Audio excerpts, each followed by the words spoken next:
The explosion shook the entire compound, sending dust and debris raining down from the ceiling. Through the smoke and chaos, Staff Sergeant Blake Ramirez could see the problem immediately. The enemy had fortified the administration building, turning it into a death trap with overlapping fields of fire, booby traps, and concealed fighting positions. His assault team was pinned down, 2 men already wounded, the rest taking cover behind whatever they could find. "We need to pull back," shouted Corporal Jake Turner, pressing himself against a concrete barrier as bullets snapped overhead. "That building's a fortress. We can't clear it without heavy support." Ramirez was about to agree when he saw her petty officer, First Class Tessa Johnson, their combat medic, wearing the bright blue medical vest that marked her as a non-combatant under Geneva Conventions, was moving toward the wounded with that calm, purposeful stride that suggested she'd done this 1,000 times before. She looked young. At 26, she was one of the youngest operators on the team, but there was nothing uncertain about her movements. She reached the first wounded man, assessed his injuries with practice deficiency, then looked up at the building that everyone else was afraid to approach. Her HK-417 rifle, an unusual weapon for a medic, was slung across her chest, and there was something in her eyes that made Ramirez's blood run cold. Not fear, recognition, like she'd seen this exact scenario before and knew exactly how it would play out. "That building needs to be cleared," she said calmly, her voice barely audible over the gunfire. "Those wounded need extraction, and we can't do that with enemy forces controlling the high ground. We're waiting for backup," Ramirez replied. "Engineers, heavy weapons, we don't have time. That man has a severed artery. He's got maybe 15 minutes before he bleeds out, and I can't stabilize him here under fire." She stood up, adjusted her medical vest, and checked her HK-417 with movements so smooth they looked choreographed. "I'm going in. Johnson, you're a medic. That's not your job." She looked at him then, and Ramirez saw something he'd never seen before in her normally gentle eyes. Something hard and dangerous and absolutely certain. "I'm also the best close-quarters combat specialist you've got on this team. But everyone forgets that part because they see the blue vest and assume I'm just here to patch people up." Before Ramirez could stop her, she moved, and what happened in the next 12 minutes would become legend. The combat medic who cleared an entire fortified building solo while her team watched in stunned disbelief. But before we show you how she did it, drop a comment telling us where you're watching from and hit that subscribe button, because this story proves that the most dangerous operator on the battlefield is sometimes the one everyone underestimates. Now let's get into it. Tessa Johnson had stood in the Navy recruiter's office in her hometown of Portland, Oregon, staring at the poster on the wall that showed a hospital corpsman treating wounded Marines under fire. The caption read, "First there, last to leave." She'd been 20 years old, fresh out of community college with an EMT certification and a burning desire to make a real difference. "I want to be that," she told the recruiter, pointing at the poster. "I want to save lives," the recruiter had smiled. "Host corpsman is an excellent rate. We need good people in medical, but I should warn you, it's not just bandages and aspirin. Fleet Marine Force corpsmen deploy with combat units. You'll be in the fight, just with a different mission." "I understand. I want to help people when it matters most." What Tessa hadn't told the recruiter was that she'd grown up in a family of emergency responders. Her mother was an ER surgeon, her father a firefighter. She'd learned from childhood that helping people often meant operating in dangerous, chaotic environments. The difference between life and death was often just training, preparation, and the ability to stay calm when everything around you was falling apart. She'd also grown up shooting. Her grandfather had been a competitive marksman, and from age 12, Tessa had spent weekends at the range learning trigger control, breath management, tactical movement. By 18, she was competing in 3 gun competitions and consistently placing in the top 10 against adults with decades more experience. She had excelled in hospital corpsman training, top of her class in medical procedures, trauma care, field operations. But something had happened during the combat training portions that nobody expected. She had also dominated the weapons qualifications, the tactical movement courses, the close quarters combat scenarios. At 21, she'd been the youngest person in her class, and had outshot everyone, including the Marine instructors. Her instructors had noticed Johnson. Chief Petty Officer Martinez had told her after a particularly impressive performance on the combat range, "You shoot better than most Marines I've trained. And your movement through urban terrain, that's not something we usually see from corpsmen. You got prior military experience or something?" "No." Chief just grew up around people who took training seriously. My dad always said, if you're going to do something, be the best at it. Well, you've definitely got the aptitude. Ever think about going for specialized training? We've got programs for corpsmen who want additional combat skills. That conversation had led to Special Operations Combat Medic Training, an elite course that taught corpsmen to operate with special operations units, providing advanced medical care while also being fully capable combatants. The course was brutally difficult, with a failure rate over 50%. Students had to master both advanced trauma medicine and combat skills that rivaled infantry training. At 23, Tessa had been the youngest person in her SOCM class. She'd also graduated near the top. She could perform emergency surgery in a field environment, but she could also clear rooms, engage targets at extended ranges, and move through hostile territory with the tactical proficiency of a seasoned operator. But when she'd been assigned to her current unit, a Marine Special Operations team conducting counter-terrorism operations, her teammates had seen the blue medical vest in her young face and made assumptions she was the medic, the doc, the kid. Her job was to stay back and patch people up when they got hurt, not to get into firefights.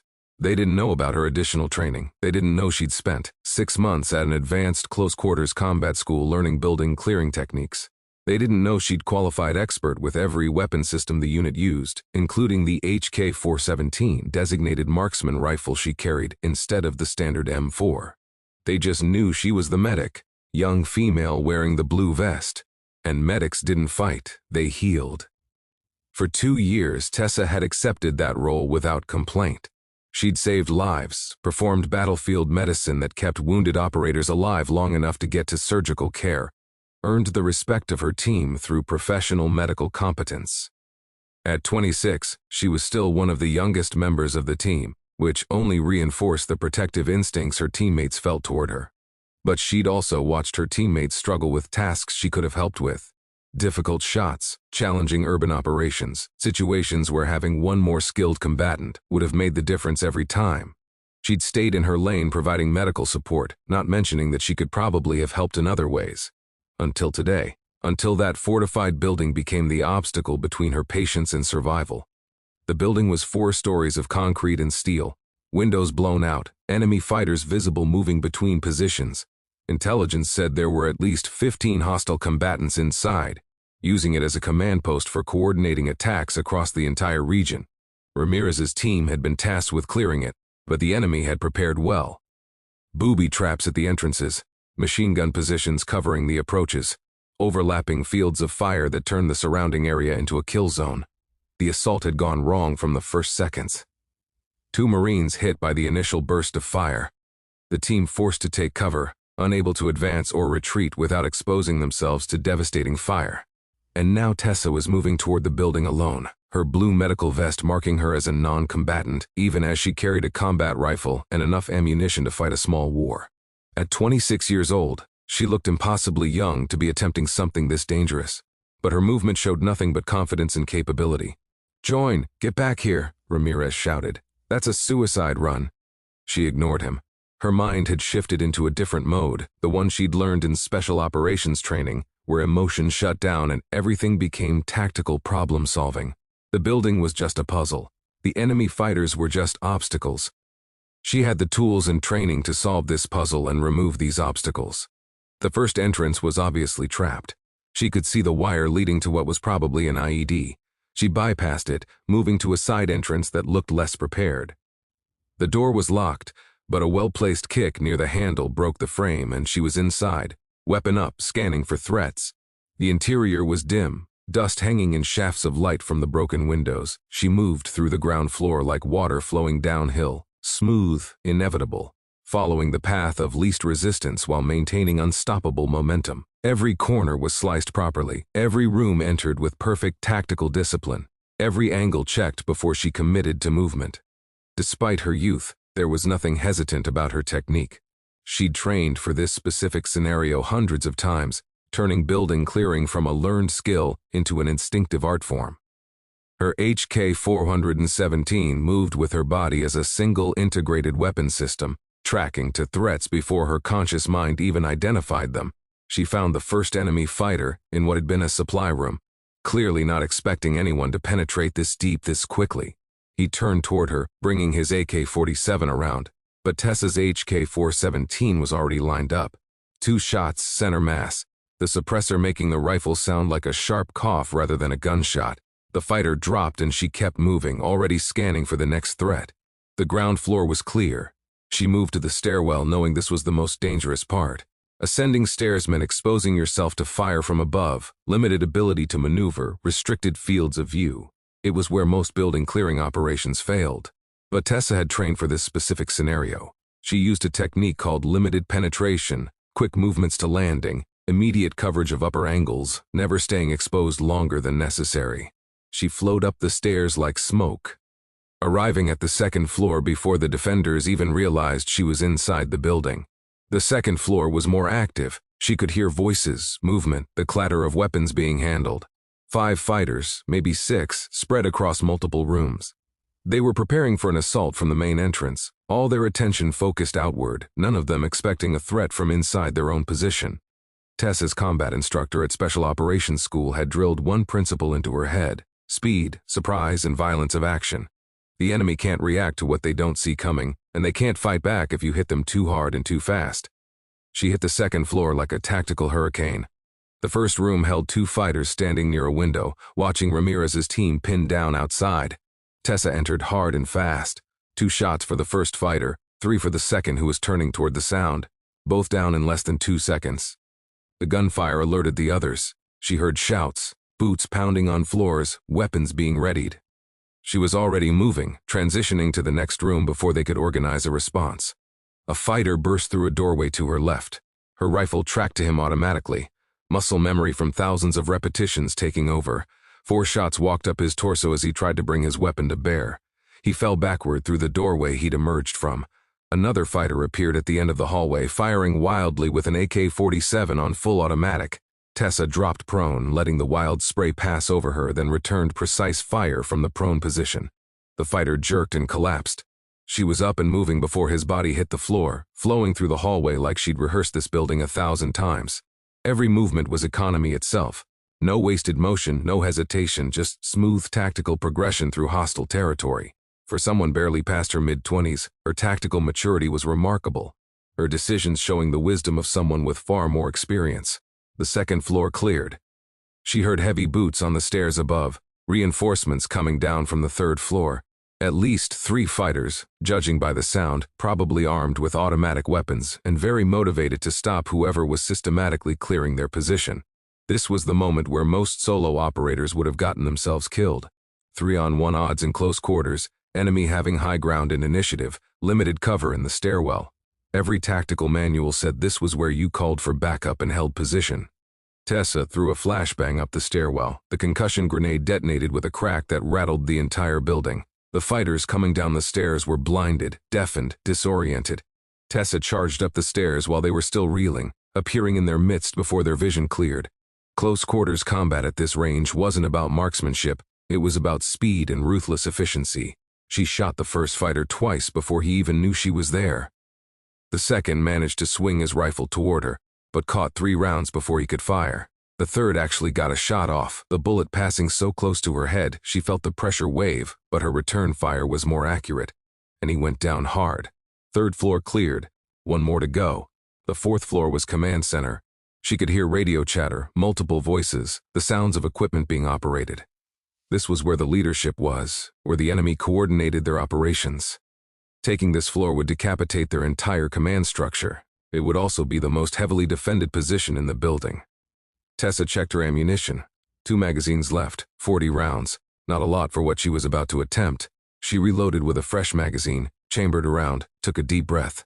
At 26, about to assault the most dangerous room in a hostile building alone, she felt no fear, just focused, determination, and absolute confidence in her training. Then she breached the 4th floor. The command center occupied what had been an open office space, now filled with radio equipment, maps, computers, and 6 enemy fighters who were very surprised to see a lone operator in a blue medical vest appear in their doorway. The surprise didn't last long. Tessa moved through the room like she was conducting a symphony of violence. First target, the fighter, reaching for a radio, probably to call for reinforcements. He went down before the microphone reached his mouth. Second target, the apparent leader, identified by the way others deferred to him. 3 shots center mass. The remaining fighters scrambled for weapons, but they were reacting while Tessa was acting. She shot through their OTA loops, observing while they were still orienting, deciding while they were observing, acting while they were deciding. By the time they started to respond, it was already over. The last fighter managed to get his weapon up and return fire. Tessa felt the impact as a round hit her plate carrier, the ceramic plate stopping the bullet, but the impact driving the air from her lungs. She ignored the pain, stayed in the fight, put 3 rounds into the shooter's chest. Silence fell across the 4th floor. Tessa stood in the middle of the room, breathing hard, her HK-417 still at the ready, scanning for any remaining threats. Nothing moved. The entire command center was neutralized. 14 enemy fighters eliminated. 12 minutes from breach to completion. One 26-year-old combat medic who everyone thought was just there to patch people up. She keyed her radio, building secure, sending all clear signal. Get the wounded inside for treatment. There was a long pause. Then Ramirez's voice carrying a note of absolute disbelief. Johnson, did you just clear that entire building by yourself? Affirmative, building is secure. I need to treat those wounded now. 1 is critical. Copy. We're coming in. Jesus Christ, Johnson. When Ramirez's team entered the building, they found Tessa back in medic mode, blue vest, medical kit open, working on the wounded Marine with the severed artery. Her hands were steady, her voice calm as she talked the wounded man through the procedure, her demeanor completely professional. But around them lay the evidence of what she'd done. 14 enemy fighters down, a fortified position cleared by a lone operator who looked young enough to still be in college. A tactical achievement that shouldn't have been possible. Ramirez stood there looking at the aftermath, then at Tessa calmly working on her patient, then back at the bodies scattered across 4 floors. You want to explain how the hell you just did that? He finally asked. Tessa didn't look up from her patient. I'm a Special Operations Combat Medic, Staff Sergeant. That means I'm trained to provide advanced medical care in hostile environments. Sometimes hostile environment means enemy fire. Sometimes it means having to remove the enemy before you can provide care. She finished securing a pressure bandage. This man needs immediate surgical intervention. We need to get him to the aid station. Yeah, we'll do that. Ramirez shook his head. But we're having a serious conversation after this mission about why you never mentioned you could fight like that. You never asked, Staff Sergeant. You saw the blue vest in my age and assumed I was just medical. Everyone does. I'm young, I'm female, I wear the medic insignia. People make assumptions based on those surface details without ever asking what my actual training entails. Turner, who'd been clearing the other floors with the rest of the team, came up the stairs and stopped dead when he saw the command center. Holy Johnson did all this. Affirmative, Ramirez replied, still processing what he'd witnessed. She's what, 26? And Turner gestured at the neutralized fighters. I've been doing this for 8 years, and I couldn't clear a building like this solo. How is she this good? Tessa glanced up briefly from her patient. Training, Corporal. Lots and lots of training. I started shooting competitively at 12. Got my EMT certification at 19. Joined the Navy at 20. Completed SOCM training at 23. I've spent the last 6 years doing nothing but perfecting medical skills and combat skills. Age doesn't determine capability, dedication, and training do. Over the next hours, as they secured the compound and evacuated wounded, the story spread through the unit. The combat medic who'd cleared an entire fortified building solo. The young operator everyone thought was just there to provide medical support, who turned out to be one of the most tactically proficient fighters in the unit. Back at base, Ramirez pulled Tessa aside. I owe you an apology. We all do. We made assumptions about your capabilities based on your job title and your age without ever asking what your actual training was. I understand, Staff Sergeant. People see a young woman with a medical insignia and they think that's all I am. But Special Operations Combat Medics are trained to be full-spectrum operators. We have to be able to provide advanced medical care. But we also have to be able to fight our way to patients, defend our position while treating wounded, and contribute to combat operations when needed. You more than contributed today. You saved lives both by clearing that building and by treating those wounded under fire.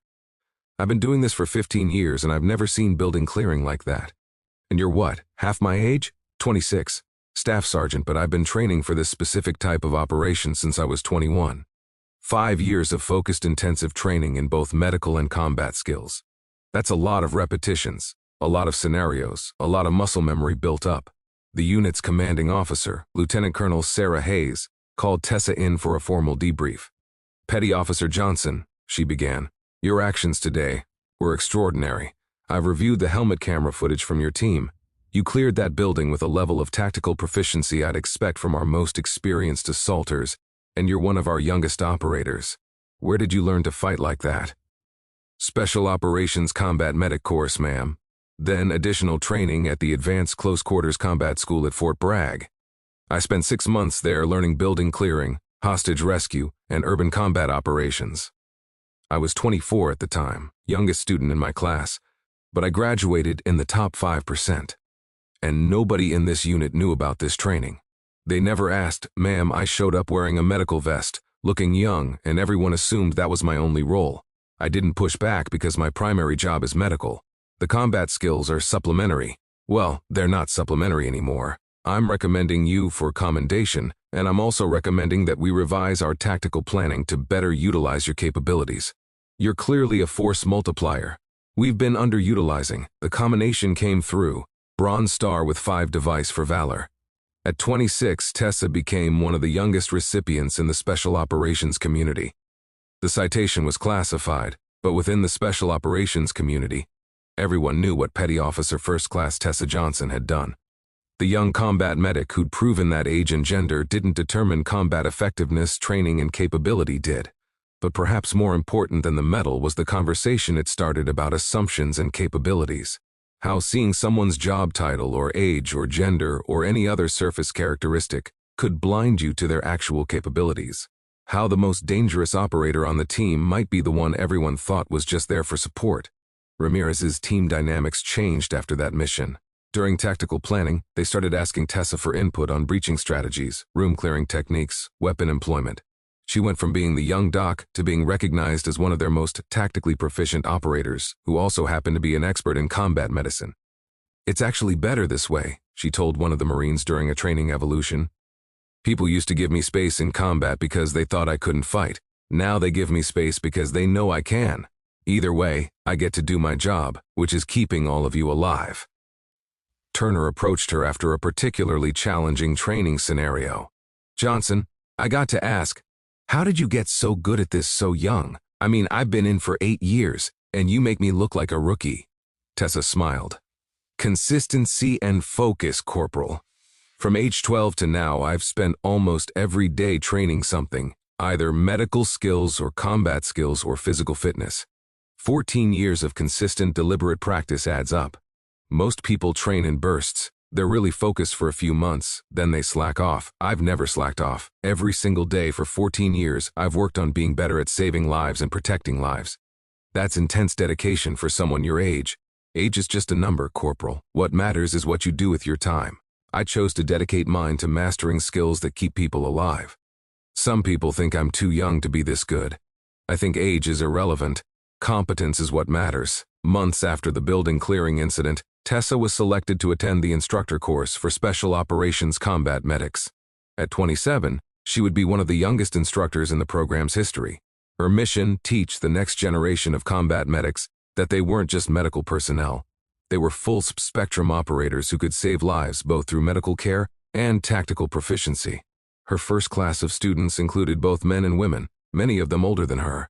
She could see the skepticism on some faces when they saw how young their instructor was. On the first day, she addressed those doubts directly. "Good morning. I'm Chief Petty Officer Tessa Johnson. I'm 27 years old, which makes me younger than some of you. I can see some of you wondering if I'm qualified to teach this course." She clicked to her first slide, showing the layout of the building she'd cleared. "Let me tell you about a mission where I had 2 wounded men who needed immediate care, and 15 enemy fighters standing between me and my patients. Let me show you what I did about that and what it taught me about the real job of a combat medic.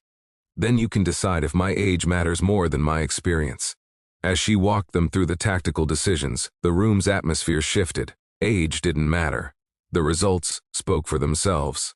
One of her students, a 32-year-old Marine named David Sullivan, approached her after class. "Chief, I owe you an apology. I saw how young you were and I assumed this would be a waste of my time. That briefing just proved me completely wrong. That building clearing was masterclass level. Apology accepted, Marine. And here's the lesson. Never judge capability by age, gender, rank, or any other surface characteristic. Judge by performance, training, and results. I'm young, but I've been training intensively since I was 12. That's 15 years of dedicated practice. Some people twice my age haven't put in that much focused training time. Point taken, Chief. Age is just a number. Exactly. What matters is what you do with your time and how seriously you take your training. As she taught, Tessa realized this was where she was meant to be, not just saving lives in the moment, but training others to save lives in the future, teaching them that being a medic didn't mean being passive or non-combatant. It meant having the skills to operate effectively in the most dangerous environments imaginable, and teaching them that youth didn't mean inexperience if you'd spent that youth training with absolute dedication. One of her female students, a 23-year-old corpsman named Jennifer Martinez, approached her during a break. Chief, can I ask you something personal? Go ahead. How do you deal with people who assume you can't do the combat stuff because you're young or because you're female? I get both constantly. People treat me like a kid who can't handle real operations. Tessa smiled, recognizing her younger self in the question. I don't deal with their assumptions at all. I focus on my capabilities. I train harder, shoot better, move faster, and when the moment comes that matters, I perform. After that, people's assumptions don't matter anymore. My performance speaks for itself. But what if they never give you the chance to show what you can do? Then you make your own chances. That building I cleared, nobody ordered me to do it. I saw what needed to be done, assessed my capabilities against the requirement, and executed. Sometimes you have to take initiative and prove yourself through action rather than waiting for permission. And here's the thing about being young. We have energy. We heal fast. We can train harder and longer than older operators. Use those advantages. Martinez nodded slowly. Take initiative. Prove through action. Use my youth as an advantage, not accept it as a limitation. Exactly. You're 23. That means you potentially have decades of operational life ahead of you. If you train as hard as you can right now, by the time you're my age, you'll be unstoppable. And by the time you're 35, you'll be a legend. Over the years, Tessa trained hundreds of combat medics, instilling in them the philosophy that medical and combat skills weren't separate. They were two sides of the same mission of keeping teammates alive. She also became living proof that age didn't determine capability, that a dedicated 20-some could outperform complacent 40-somes, that youth combined with intensive training could produce exceptional results. Ramirez, now a master sergeant, visited during one of her training courses. Watching her instruct, he pulled her aside during a break. You know what the lasting impact of that building clearing was? He asked. It wasn't just that one mission. It changed how our entire unit thinks about combat medics. We actually utilize their combat skills now, instead of just treating them as medical support. And it changed how we think about young operators. We don't dismiss capability based on age anymore. You proved both those lessons in 12 minutes. That's what I was hoping for, Tessa replied. Now 29. But still one of the youngest senior instructors in the special operations community. I didn't clear that building to show off or prove a point. I did it because it needed to be done, and I had the skills to do it. But if it also changed how people think about what combat medics can contribute and what young operators can accomplish, that's a bonus. More than a bonus, you change doctrine. The medical personnel aren't sidelined anymore. They're integrated into tactical planning as full operators who also have medical capabilities. And young operators with exceptional training aren't dismissed anymore. They're given opportunities based on capability, not arbitrary age requirements. That's a force multiplier we were missing before. 10 years after that day in the fortified building, Senior Chief Petty Officer Tessa Johnson was still the youngest Special Operations combat medic instructor in the Navy's history to reach that rank. At 36, she'd saved countless lives through her teaching, trained hundreds of medics who went on to serve with distinction, and fundamentally changed how the military thought about both combat medical personnel and the correlation between age and capability. But she still wore the blue medical vest whenever she deployed with operational units. Not because she had to, but because she wanted to. It reminded everyone and herself that her primary mission was saving lives, not taking them. The combat skills were just tools to accomplish that mission. Important tools, essential tools, but tools nonetheless. The real job, the reason she'd joined the military in the first place, was to be there when people needed help most. And if being there meant clearing a building full of enemy fighters first, well, she had the training for that too. Training. She'd started at age 12 and had never stopped refining. They'd thought she was just a medic, just medical support, just a young operator who couldn't possibly have the experience to handle real combat they'd learned otherwise. The hard way for some, the enlightening way for others. Because Petty Officer First Class Tessa Johnson, combat medic, tactical expert, lifesaver, and one of the youngest operators to ever accomplish such a feat, had proven something important. Capability has no age requirement and no job description. The person wearing the blue medical vest might be the most dangerous operator on the battlefield, regardless of how young they look. You just have to look past the vest and the age to see it. 12 minutes, 1 building, 14 enemy fighters, one 26-year-old combat medic who refused to let anything stand between her and her patients. They'd thought she was just a medic. She'd shown them she was so much more, and in doing so, she'd opened doors for every young combat medic who came after her, proving that medical personnel could be warriors too. That the blue vest didn't mean weakness. That youth didn't mean inexperience if you dedicated that youth to mastering your craft. And that sometimes the most effective fighter on the team was the one everyone underestimated because of their age or their job title. The legacy wasn't just the lives she'd saved or the enemies she'd defeated. It was the changed perspective, the new understanding, the recognition that skills and capabilities mattered, more than assumptions about age and job titles. Senior Chief Tessa Johnson, Special Operations Combat Medic, Warrior Healer, Tactical Expert, Teacher, and living proof that dedication starting young could produce exceptional results.